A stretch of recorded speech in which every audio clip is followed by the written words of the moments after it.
Commander Zephyr Song of Crystal watched in horror as another biocity fell from the sky. The massive living structure, home to 50,000 of her people, twisted and burned as it crashed into the toxic clouds below. The screams of the dying reached her through the harmonic network that connected all Catherians. A song of terror that made her crystalline body shake with grief. The Ravager ships moved through space like hungry parasites. Their hulls were a sickening mix of metal and flesh, constantly shifting and growing. Tentacles reached out from their sides, grabbing Catherian vessels and crushing them like fragile flowers. The elegant ships of her people, designed for peace and exploration, offered no resistance against such brutal force. Commander, the northern cities are under attack.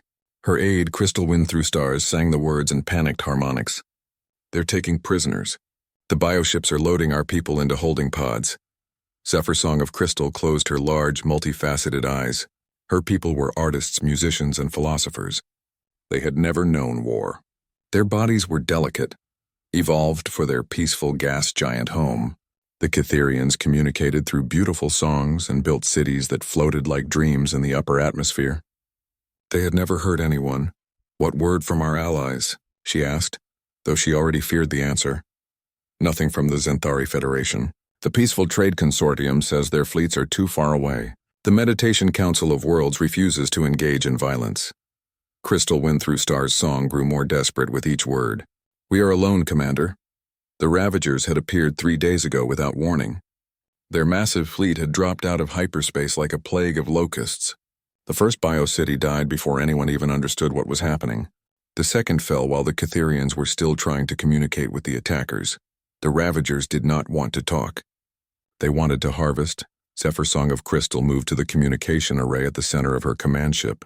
The vessel, called Harmony of the Spheres, was the largest ship in the Catherian fleet.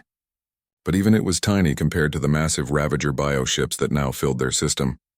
Commander, we must evacuate, another aide sang urgently. The Ravagers are moving toward our position. No, Zephyr Song of Crystal replied, her song filled with determination. I will not abandon our people. Send a distress call on all allied frequencies. Tell them we are dying here. Tell them we need help now. Her communications officer, a young Catherian named Dawnlight on Water, began working at the control panel. The device was old, passed down through generations of explorers. The Catherians had never needed advanced military communications because they had never expected to fight a war. I'm broadcasting on all known allied channels, Dawnlight on Water sang. But the array is damaged from the first attack. I cannot guarantee the signal will reach them clearly. Outside the viewing ports, another explosion lit up the darkness. A Ravager bioship had caught a fleeing transport vessel. The organic tentacles wrapped around the smaller ship and began to squeeze. The Catherian vessel's hull cracked like an eggshell, spilling its precious cargo of refugees into the void. There, Dawnlight on Water's song carried a note of hope. I have found a clear frequency, broadcasting emergency code 77 Alpha. Maximum power, Zephyr Song of Crystal began to speak, her words carried across space by their ancient transmitter. This is Commander Zephyr Song of Crystal of the Catherian Defense Fleet. We are under attack by unknown hostile forces in the Catherian system. Our people are dying. Our cities are falling. We request immediate assistance from any allied vessel in range. We have children here. We have elders. They are taking our people for the flesh markets. Please, if anyone can hear this, we need help. She paused, watching as another biocity began to fall. The Ravagers were systematic in their destruction. They would hover over a city, extend their feeding tubes, and drain it of all life before moving on to the next target. We are not warriors, she continued. We have never harmed another living being. Our weapons are designed to stun, not kill. They do nothing against these monsters. Our shields cannot stop their bioweapons. We are peaceful people facing extinction. Please, anyone who receives this message, help us. Dawnlight on Water looked up from her controls, confusion in her large eyes. Commander, the signal is not going where I intended. The damage to the array has caused a frequency shift. Instead of reaching Allied space, it is being transmitted toward the restricted sectors. What restricted sectors? Zephyr Song of Crystal asked. The quarantine zones, the areas where the dangerous species are contained. Dawnlight on Water's song grew worried. It is being sent toward the Sol system. The Sol system? Zephyr Song of Crystal felt a chill run through her crystalline spine. Every civilized being in the galaxy knew about Sol. It was where the humans lived. The Deathworlders. The creatures so violent and unpredictable that the Galactic Council had built a wall of monitoring stations around their entire system to keep them contained. "Commander, should I redirect the signal?" Dawn Light on Water asked. Before Zephyr Song of Crystal could answer, a massive explosion rocked their ship. A Ravager bioship had found them. The creature was enormous, easily 10 times the size of their vessel. Its hull pulsed with organic rhythms, and dozens of weapon ports opened along its sides like hungry mouths. "Shields up," Zephyr Song of Crystal commanded, but she knew it was useless. Their peaceful shields were designed to stop space debris, not military weapons. The first blast tore through their defenses like they were made of paper. The second punched a hole in their hull, and atmosphere began to rush out into space. Emergency bulkheads sealed automatically, but Zephyr Song of Crystal knew they had only minutes before the ship was destroyed. "Keep broadcasting," she ordered as sparks flew from damaged control panels. "If the humans receive our message, maybe they will ignore it. But if we do not try everything, we will all die knowing we gave up." The Ravager bioship moved closer, its tentacles reaching out toward their vessel. Zephyr Song of Crystal could see smaller creatures moving inside the transparent tubes. Captured Catherians being processed for transport to the flesh markets. The sight made her want to scream, but she forced herself to remain calm. "This is our final transmission," she sang into the communicator. "To whoever receives this message, we are the Catherians of the gas giant Kither Prime. We are a peaceful people who have never raised our hands in anger against any living being. Today we face extinction at the hands of the Ravager horde. Our allies cannot reach us in time. Our defenses have failed. If there is anyone out there with the power to help, please come. We do not ask for conquest or revenge. We only ask for the chance to live. Our children are dying. Our elders are being taken. Help us."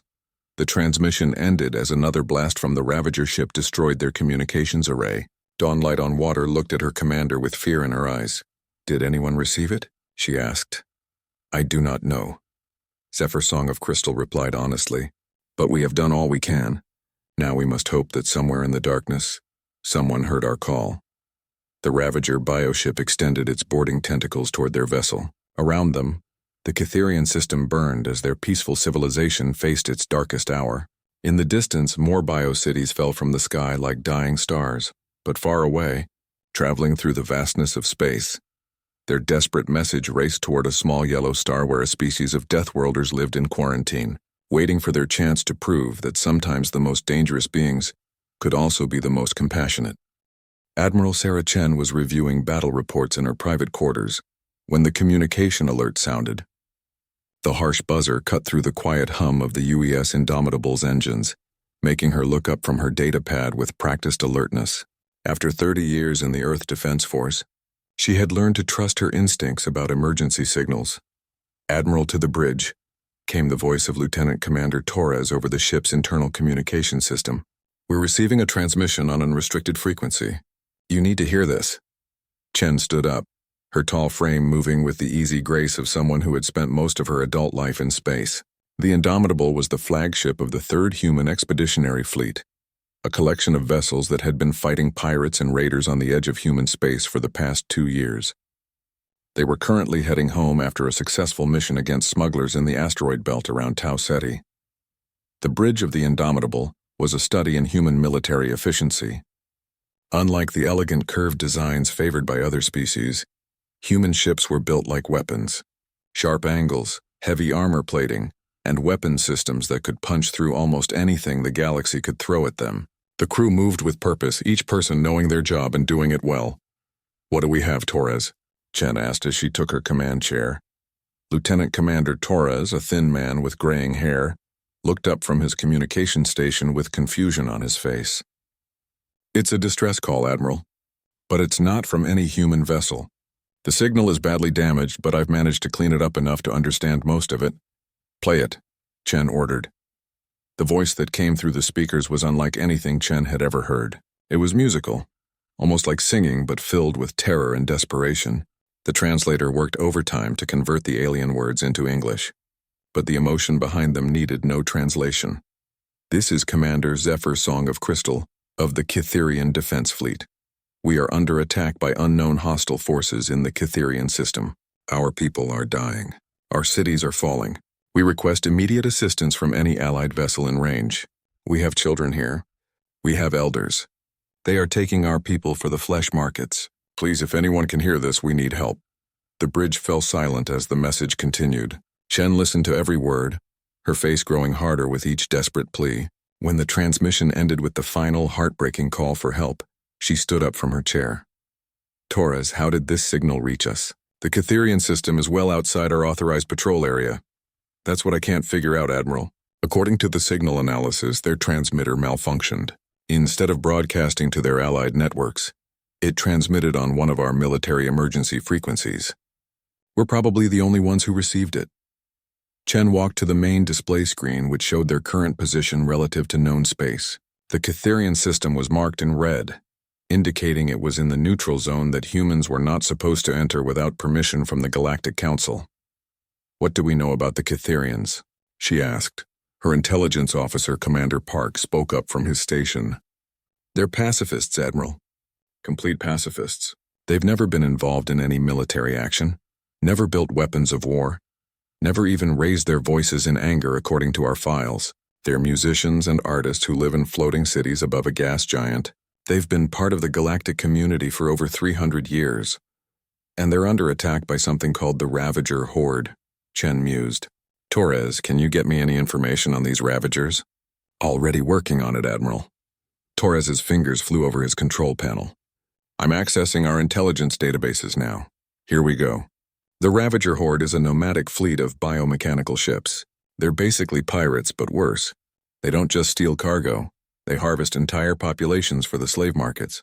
They've hit dozens of systems over the past 50 years. Casualties?" Chen asked, though she already suspected the answer.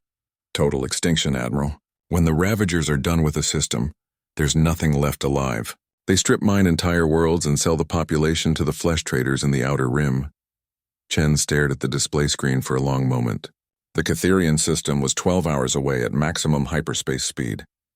Their fleet consisted of 8 heavy cruisers, 4 destroyers, and 2 supply ships, enough firepower to take on almost anything, but not nearly enough to fight an entire alien armada. "Admiral," her executive officer, Captain Martinez, said quietly, "you know we can't interfere. The Galactic Council was very clear about the boundaries of human space. If we cross into neutral territory without authorization, it could be considered an act of war." "I'm aware of the political situation, Captain," Chen replied coldly, "but I'm also aware that there are innocent people dying while we debate jurisdiction." She turned to face her crew. Every person on the bridge was looking at her, waiting for her decision. Chen had served with most of these people for years. She knew their families, their hopes, their fears. She also knew they would follow her into hell if she asked them to. "Communications. Get me the fleet commanders on a secure channel," she ordered. Within minutes, the holographic images of her other ship captains appeared on the main screen. Captain Rodriguez of the Defiant, Captain Okafor of the Relentless, Captain Kim of the Vengeful, and all the others. These were veteran officers who had fought alongside her in a dozen battles. "You've all heard the transmission," Chen began without preamble. "I want your honest opinions.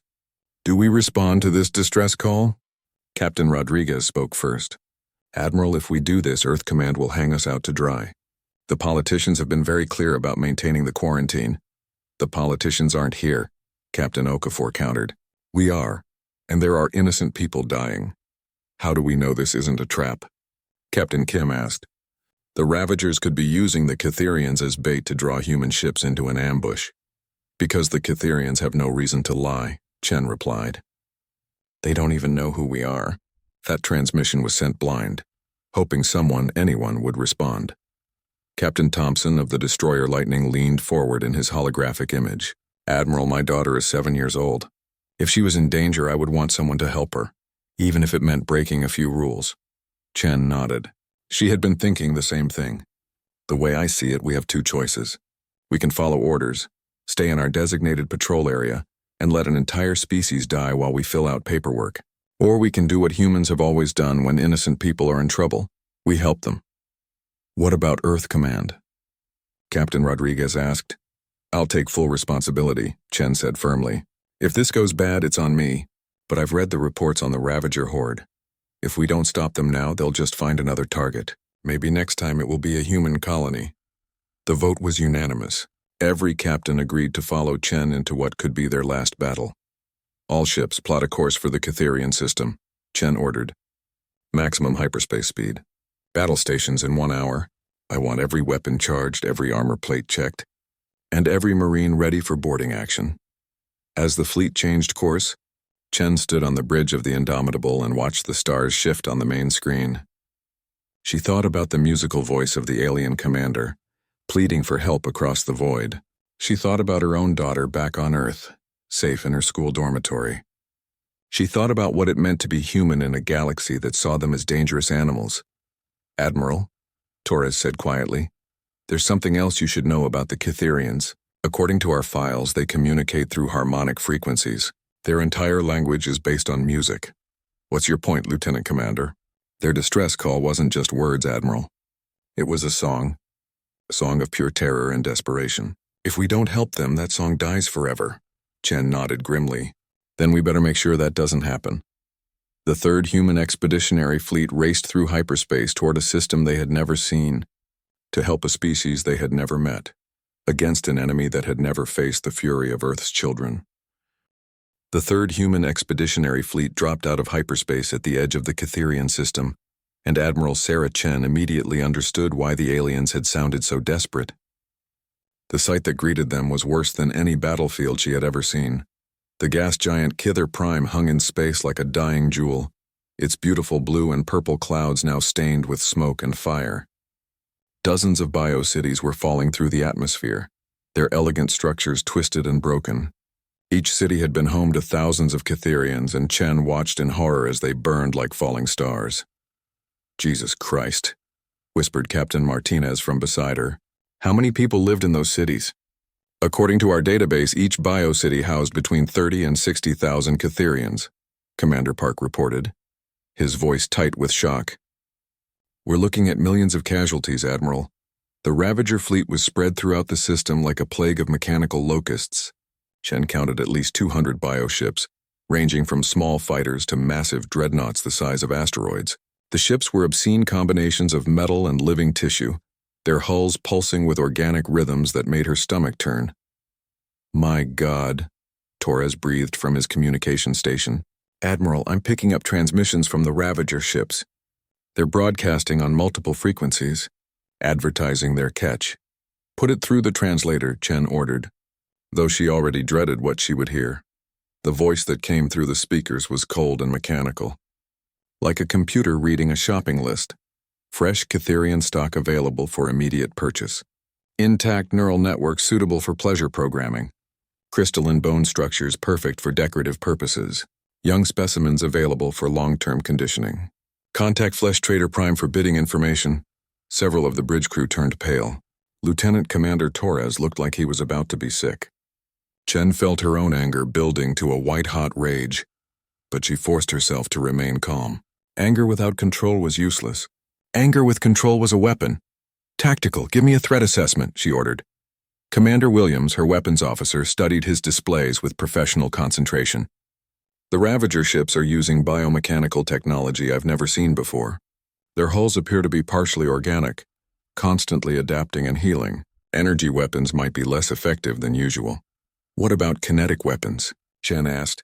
"Kinetic should work normally, Admiral. Organic tissue doesn't handle high-velocity impacts any better than metal does." "Good. What's the fleet status?" "All ships report ready for battle, Admiral. Weapons charged, armor sealed, Marines standing by for boarding operations."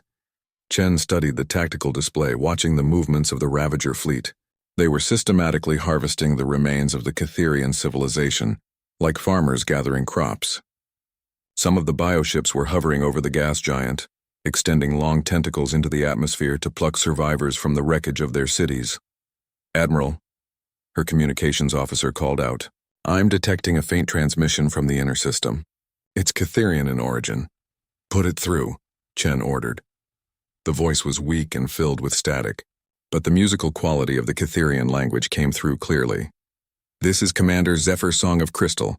Our ship is heavily damaged. We have 300 survivors aboard, but our life support is failing. If anyone can hear this transmission, please help us. The Ravagers are moving toward our position." Chen didn't hesitate. Tactical, lock onto that transmission. I want the exact coordinates. Got it, Admiral. The signal is coming from a small vessel hiding in the asteroid belt near the fourth planet. Captain Martinez, take us in. All ships, battle formation Alpha. We're going to rescue those survivors. As the human fleet moved deeper into the system, they passed through the debris field that had once been the Cytherian Defense Fleet. The alien ships were works of art. All flowing lines and organic curves designed by a people who saw beauty in everything they created. Now they drifted through space as twisted wreckage, their crews dead or captured. Admiral, Commander Park reported, I'm reading massive biomechanical signatures moving toward the survivor ship. Looks like a Ravager hunter-killer group. 6 ships, medium to heavy class. Time to intercept. At current speed, the Ravagers will reach the survivors in 14 minutes. We can get there in 12. Then we get there in 10. All ships, emergency speed. And prepare to fire on my command. The human fleet accelerated toward the asteroid belt, their engines pushing beyond normal safety limits. Chen watched the tactical display as they closed the distance to both the survivors and their hunters. The Ravager ships moved through space with an unsettling grace, their biomechanical hulls undulating like swimming creatures. Admiral, we're being scanned by the Ravager ships, Torres reported. They're probably trying to identify us. Let them look, Chen replied grimly. They're about to get a very close look at human military technology. The lead Ravager ship was a massive creature, easily 3 times the size of the Indomitable. Its hull was covered with what looked like armored scales, and dozens of weapon ports opened along its sides like hungry mouths. Smaller bioships flanked it, their tentacle-like appendages reaching out toward the hidden Cytherian vessel. Range to target? Chen asked. 50,000 kilometers and closing, Williams replied. Weapons are locked and ready. Admiral, Martinez said quietly, those ships are a lot bigger than ours. Are you sure about this? Chen looked at him with cold determination. Captain, in the past 2 hours, these things have murdered millions of innocent people and are selling the survivors into slavery. I've never been more sure of anything in my life. The Ravager ship suddenly changed course, turning toward the approaching human fleet. Apparently, they had decided that these new arrivals represented a threat that needed to be eliminated. They're powering weapons, Williams reported, reading massive energy buildup across their entire formation. All ships, evasive maneuvers, Chen ordered. And return fire. Show them what humans do to slavers. The first Ravager blast was unlike anything Chen had ever seen. Instead of coherent energy beams, the bioships fired streams of corrosive plasma that ate through space like living acid.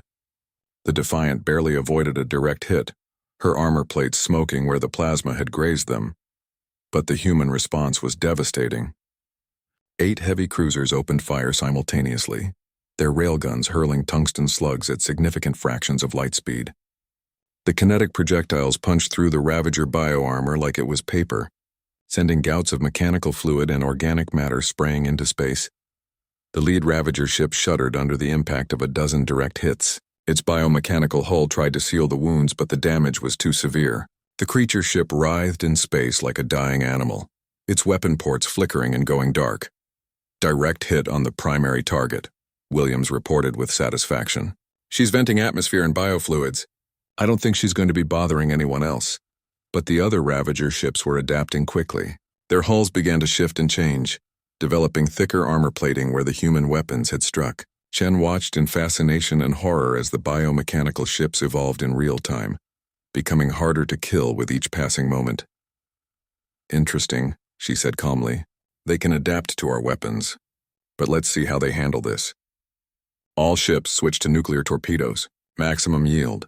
The human fleet launched a spread of nuclear weapons, each warhead containing enough destructive power to level a city. The Ravager ships tried to intercept them with point defense weapons, but the torpedoes were too fast and too numerous. The first nuclear explosion lit up space like a newborn star. The Ravager ship caught in the blast simply ceased to exist, vaporized instantly by temperatures hotter than the surface of a sun. The other nuclear weapons found their targets moments later, turning the space around the asteroid belt into a series of miniature supernovas. When the light faded, only 2 of the 6 Ravager ships remained, and both were heavily damaged. They tried to flee deeper into the system, but the human destroyers were faster. The lightning and thunder pursued them relentlessly, their weapons cutting the bioships apart piece by piece. All Ravager ships in this group destroyed, Williams reported. We're clear to approach the survivor ship. Chen nodded, but she knew this was just the beginning. The main Ravager fleet was still out there, still harvesting the remnants of the Catherian civilization. And now they knew that someone was fighting back. Get me a secure channel to the Catherian survivors, she ordered. It's time we introduced ourselves. As the human fleet moved toward the hidden asteroid where Commander Zephyr Song of Crystal waited with her people, Chen prepared for the most important first contact in human history, not with allies or diplomats, but with refugees who had watched their entire world die, and who now looked to Earth's children for salvation. The rescue of Commander Zephyr Song of Crystal and her survivors took less than an hour, but Admiral Sarah Chen knew it was only a brief calm before the storm. The main Ravager fleet had noticed the destruction of their hunting party, and was now moving toward their position with obvious hostile intent. Chen stood in the medical bay of the Indomitable, watching as her doctors worked to save the wounded Catherians. The aliens were unlike anything she had ever seen. Tall, graceful beings with crystalline skin that caught the light like living jewels. Even injured and traumatized, they moved with an elegance that made her feel clumsy by comparison. Commander Zephyr Song of Crystal approached her slowly, supported by two of Chen's medical staff. The alien commander's voice was like music, even speaking through the translation device. "I must thank you for responding to our call," she sang softly, "but I fear you have doomed yourselves for our sake. The Ravager fleet contains over 200 ships. You cannot stand against such numbers." Chen looked at the alien commander with respect. Even facing the extinction of her people, Zephyr Song of Crystal was more concerned about the welfare of her rescuers than her own survival. "Commander, my people have a saying. The only thing necessary for evil to triumph is for good people to do nothing. We couldn't ignore your call for help." "But your ships are so few," Zephyr Song of Crystal replied, confusion in her large, multifaceted eyes. "And we have heard stories about your people. The galactic community says humans are violent and dangerous, contained in your home system because you cannot be trusted." Chen smiled grimly. "Well, they got the dangerous part right, but we save our violence for those who deserve it." Before Zephyr Song of Crystal could respond, the ship's communication system crackled to life. "Admiral to the bridge. We have incoming hostiles. Lots of them." Chen helped the Catherian commander to a chair and then headed for the bridge at a run. What she saw on the tactical display made her blood run cold. The entire Ravager fleet was moving toward them in a massive formation, their biomechanical ships arranged in a pattern that looked disturbingly like a hunting pack. "Numbers?" she asked tersely.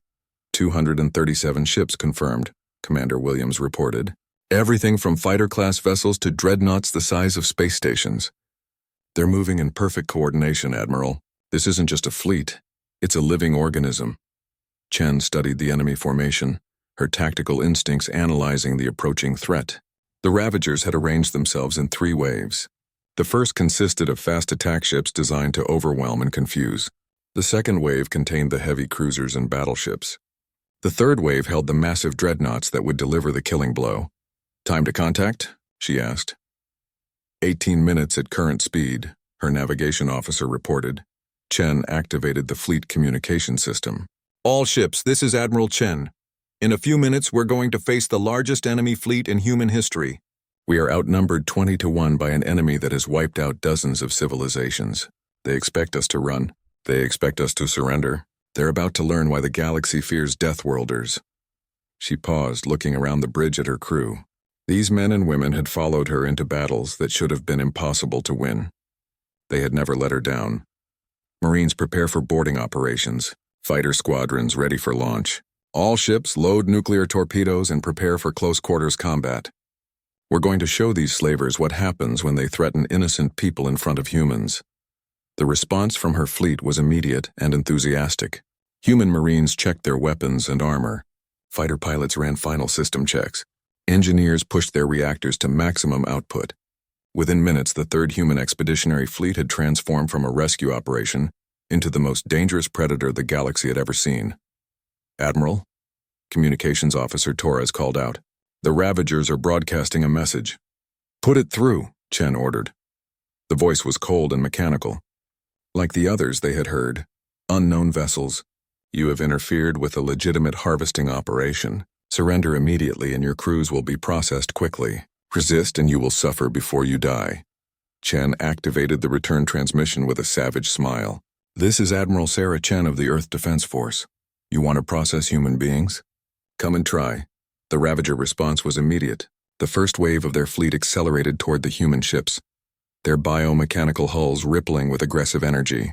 But instead of waiting to receive the attack, Chen gave an order that surprised even her own crew. All ships, full attack speed. We're going straight through them. Admiral? Captain Martinez asked in shock. We're charging directly into their formation? That's exactly what we're doing, Chen replied calmly. The Ravagers are used to fighting civilized species who try to maintain distance and fight defensively.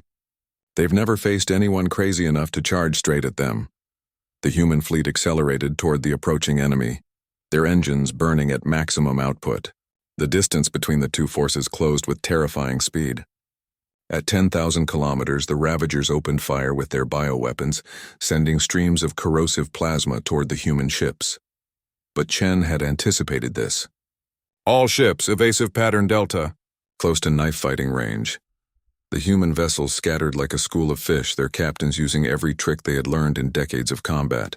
The Ravager plasma weapons, designed for long-range bombardment, had trouble tracking the rapidly maneuvering human ships. At 5,000 kilometers, Chen gave the order that would echo through galactic history. All ships open fire. Show them the fury of Earth. The human fleet unleashed everything they had. Railgun slugs traveling at relativistic speeds punched through Ravager bioarmor like it was tissue paper. Nuclear torpedoes detonated in brilliant flashes of destruction. Particle beam weapons carved through enemy hulls with surgical precision. The first wave of Ravager ships, caught completely off guard by the human tactics, was decimated in less than 5 minutes. Their biomechanical hulls, designed to adapt to energy weapons, provided no protection against the raw kinetic force of human railguns. The few ships that survived the initial assault found themselves facing something they had never encountered before: human Marines conducting boarding operations. The UES Relentless rammed directly into a wounded Ravager cruiser, her reinforced bow crushing through the bioship's hull. Immediately, human Marines in powered armor began cutting their way into the enemy vessel. What they found inside was a nightmare of organic corridors and living machinery. But they pressed forward with grim determination.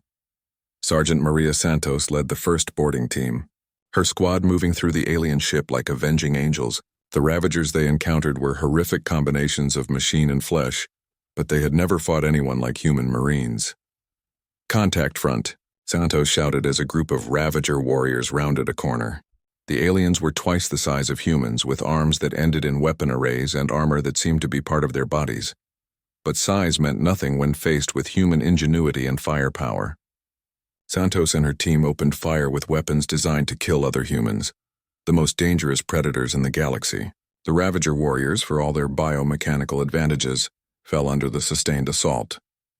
Sergeant, called Private Williams from deeper in the ship. I found the prisoner holding area. We've got live Catherians here! Santos fought her way to the holding area, where dozens of captured Catherians were trapped in organic pods that seemed to be slowly digesting them. The sight filled her with rage that burned hotter than any star. Get them out of there, she ordered. And plant charges throughout this section. When we're done here, this ship burns. Meanwhile, the second wave of Ravager ships had arrived, only to find the human fleet in the middle of their formation, fighting at close range where their superior numbers meant nothing. Admiral Chen's tactical brilliance had turned what should have been a massacre into a knife fight, and humans had been perfecting knife fights for thousands of years. Admiral, Williams reported with barely contained excitement, the Ravager fleet is breaking formation. They're trying to pull back and regroup. Chen smiled coldly. Don't let them. All ships pursue and destroy. No mercy for slavers.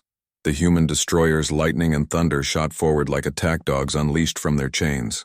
They caught a fleeing Ravager battleship and proceeded to tear it apart with concentrated fire. Other human vessels followed suit, hunting down the scattered enemy ships with methodical precision. The third wave of Ravager dreadnoughts, seeing their fleet being systematically destroyed, attempted to withdraw from the system entirely. But Chen had anticipated this as well. Squadron leaders, this is Admiral Chen. Do not let any of them escape. If even one of these ships gets away, they'll just find another innocent species to slaughter. The hunt that followed would be remembered in military academies for centuries. Human ships pursued fleeing ravagers throughout the system, running them down one by one. The biomechanical ships that had terrorized the galaxy for decades found themselves helpless against an enemy that fought with a combination of advanced technology and primal savagery. 3 days after the battle, Admiral Sarah Chen stood in the observation deck of the Indomitable, watching as human engineering teams worked alongside Cytherian survivors to rebuild their floating cities. The sight was extraordinary. Beings from two completely different worlds, working together to restore hope from the ashes of tragedy. The humans had brought more than just weapons to the Cytherian system. Their ships carried medical supplies, food, construction equipment, and most importantly, the knowledge of how to rebuild a civilization. What had started as a military rescue had become the largest humanitarian operation in galactic history. "Admiral," Commander Zephyrsong of Crystal sang softly as she approached. The Cytherian commander moved with more confidence now, her crystalline skin reflecting the light from the nearby star. "I wanted to thank you personally for what your people have done for us." Chen turned to face the alien commander, noting how the Cytherian's musical voice had changed from desperate terror to something approaching hope. "There's no need to thank us, Commander. Any decent species would have done the same thing. But that is where you are wrong," Zephyrsong of Crystal replied, her song taking on a sad harmony. "We sent distress calls to all our allies when the Ravagers first attacked. The Xanthari Federation said their fleets were too far away to help. The Peaceful Trade Consortium claimed they could not risk their ships against such a dangerous enemy. The Meditation Council of Worlds refused to engage in violence even to save innocent lives." Chen felt a familiar anger rise in her chest. "They abandoned you?" "Yes. Our oldest allies, species we had traded with for centuries, left us to die rather than risk their own safety. But you, humans we had never met from a system we had been told to fear, you came without hesitation." Through the observation deck's windows, Chen could see human marines helping Cytherian families move back into their rebuilt city sections. The sight of her armored soldiers gently carrying alien children to safety would have seemed impossible just a week ago. "Admiral," Captain Martinez's voice came through the communication system. "You need to see this. We're receiving a priority transmission from Earth Command." Chen made her way to the bridge, where the main screen showed the face of Fleet Admiral Harrison, the highest-ranking officer in the Earth Defense Force. His expression was unreadable, which Chen took as a bad sign. "Admiral Chen," Harrison began formally, "your unauthorized entry into the Cytherian system has created a significant diplomatic incident. The Galactic Council is demanding your immediate arrest for violating the quarantine protocols." Chen felt her heart sink. She had known this moment would come, but she had hoped Earth Command would understand why she had made the decision to help. "However," Harrison continued, his stern expression suddenly breaking into a smile, "the same Galactic Council is also being flooded with messages from dozens of species praising humanity's heroic actions. It seems the story of how a small human fleet defeated the Ravager horde has spread throughout known space." Chen blinked in surprise. "Sir, Admiral, in the past 3 days, 17 different species have formally requested that humanity be granted protector status rather than being kept in quarantine. The Cytherian government has submitted a petition signed by every survivor of the attack, asking that humans be recognized as guardians of galactic peace." The bridge crew began to smile as Harrison's words sank in. Chen felt a weight lift from her shoulders that she hadn't even realized she was carrying. "There's more," Harrison continued. "The Xanthari Federation, embarrassed by their failure to respond to the Cytherian distress call, has offered to sponsor humanity's entry into the Galactic Defense Coalition. The Peaceful Trade Consortium wants to open exclusive trade agreements with Earth, and the Meditation Council of Worlds is asking for human advisors to help them develop practical compassion." Chen laughed despite herself. "Practical compassion? Apparently that's what they're calling our willingness to fight for others. The galaxy is learning that sometimes violence in defense of the innocent is the most peaceful act possible." Through the bridge windows, Chen could see more Cytherian biocities rising into the atmosphere, their elegant structures rebuilt with human engineering techniques that made them stronger than before. The cities were beautiful, but now they also carried defensive systems that would protect them from future attacks. "Admiral," Torres called from his communication station, "I'm receiving a transmission from the Catherian Council of Voices. They want to make a formal statement." "Put them through," Chen ordered. The main screen filled with the image of dozens of Catherians, their crystalline forms arranged in a complex pattern that somehow conveyed both authority and gratitude.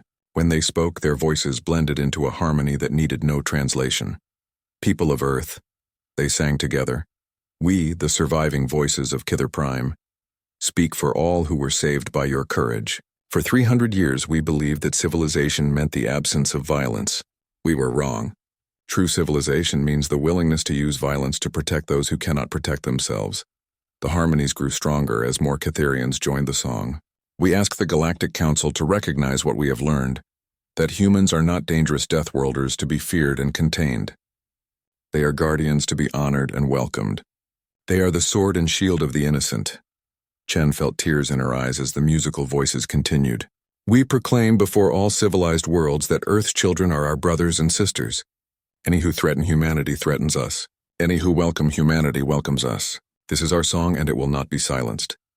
When the transmission ended, the bridge was silent for a long moment. Finally, Fleet Admiral Harrison spoke from Earth Command. "Admiral Chen, the President has asked me to inform you that your actions have been officially commended by the Earth government. You and your entire fleet are being awarded the Galactic Service Cross for exceptional valor in the defense of innocent life." "Thank you, sir," Chen replied, though her attention was drawn to another transmission incoming on a different frequency. "Admiral," Torres said with wonder in his voice, "we're receiving messages from all over the galaxy. Species we've never heard of are thanking us for what we did here. Some are asking for help with their own problems. Pirates, raiders, territorial disputes." Chen looked around her bridge at the crew who had followed her into the unknown. These men and women had changed the course of galactic history simply by doing what they thought was right. "Sir," she said to Admiral Harrison, "I think we're going to need more ships." Harrison's smile grew wider. "Already in production, Admiral. The President has authorized the construction of the largest fleet in human history. It seems the galaxy needs protectors, and humanity is ready to answer that call." Over the following weeks, as the human fleet prepared to return to Earth, the Catherians worked to complete their rebuilt civilization. But these were not the same peaceful, defenseless beings who had watched their world burn. They had learned hard lessons about the nature of evil and the price of freedom. Commander Zephyr's Song of Crystal stood with Admiral Chen in the newly constructed command center of New Harmony, the largest of the rebuilt biocities. The center combined Catherian artistic beauty with human defensive practicality, creating something that was both elegant and formidable. "Admiral," Zephyr's Song of Crystal sang softly, "our children ask about the humans who saved them. They want to know if you will visit us again." Chen smiled as she watched human and Catherian children playing together in the city's gardens, their laughter echoing through the crystal corridors. "Commander, something tells me this is just the beginning. The galaxy is a dangerous place and it needs people willing to stand up to bullies and monsters. Then you will come back? If you need us, we'll be there. That's what friends do for each other." As the third human expeditionary fleet prepared to depart, thousands of Catherians gathered to see them off. Their voices rose in a farewell song that could be heard across space itself, a melody of gratitude and hope that would be remembered for generations. In the depths of space, other species monitored the transmissions and learned new words in the human language, words like courage, sacrifice, and duty. But most importantly, they learned the meaning of a simple human phrase that would echo through the galaxy for centuries to come. "We've got your back." The age of humanity as the galaxy's protectors had begun, born not from conquest or aggression, but from the simple willingness to help strangers in need. And in that moment, the universe became a little bit safer, a little bit kinder, and a lot more dangerous for those who would prey upon the innocent. The Deathworlders had become something even more terrifying to evil beings everywhere. They had become heroes, far from Earth. In the rebuilt cities of Kither Prime, Catherian children would grow up hearing stories of the day the humans came. They would learn that sometimes the most frightening beings in the galaxy are also the most compassionate, and that true strength comes not from the ability to destroy, but from the willingness to protect. And in the years to come, when other species faced their darkest hours, they would know who to call. They would send their distress signals toward a small yellow star,